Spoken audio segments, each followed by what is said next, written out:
Hi everyone, this is Meredith Hartley from Me Squared Solutions, and I'm going to talk to you today about trademark application scams.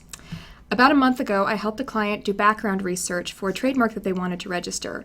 They're an online business, they aren't selling any basic goods, they just needed to register the name of their website as a trademark with their new logo.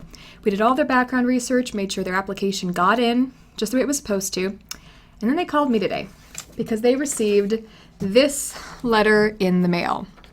It came from a company, let's see if I can get you to see this, there we go, called the Trademark Compliance Center. And what it tells them is, the implication is that they need to pay $385 or their trademark won't be properly registered. Okay? It says right here, upon receipt of the bottom form and your payment, Trademark Compliance Center will record your U.S. trademark registration with the U.S. Customs and Border Patrol Protection, CBP. It'll cost you $190 in government fees, plus $150 Trademark Compliance Center fee. We'll send you notice. It keeps going and tells you to read the terms and conditions. A lot of folks get these letters in the mail, and they think that it's a government organization telling them they have to pay this money or their trademark won't be processed. It's not. The USPTO actually has a website, that's the U.S. Patent and Trademark Office. You can do uspto.gov, and on it they tell you exactly what kind of correspondence they'll send you. They tell you the addresses that correspondence will come from. They also have a list of scammers like these. Here's how it works. These companies aren't actually offering to take care of your trademark for you. In this case, it talks about the Customs and Border Patrol. There is a rare case where some companies might want to register their trademark if they're going to do importing and exporting. Say if you're making luxury handbags or food or medicine, and you want to make sure Customs and Border Patrol has that so they can identify a fake quickly, you might do it then. It's not necessary. It's not a required thing for anyone to do. What these guys are doing is they're using that rare case where someone might need to do that. They're selectively editing the law that tells people they can do that, and they're sticking it in a letter to try to intimidate you into thinking you have to pay them money.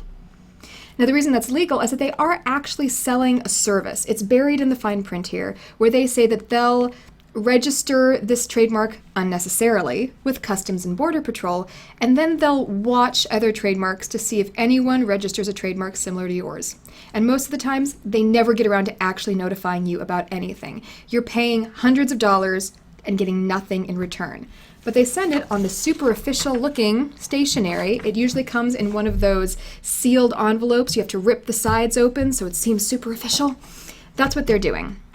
A really easy way to cope when you receive one of these letters, or any bill telling you you need to pay fees and telling you that something bad will happen, is take the name of the company that sent it to you, like in this case, the U.S. Trademark Compliance Center, and Google that name with the word scam and see what comes up. Most of the time, you will find a list of other people who received the exact same letter, and many of them actually paid the amount, and now they're fighting to get their money back. A lot of folks ask me why the USPTO doesn't just shut these companies down, and the problem is they can't.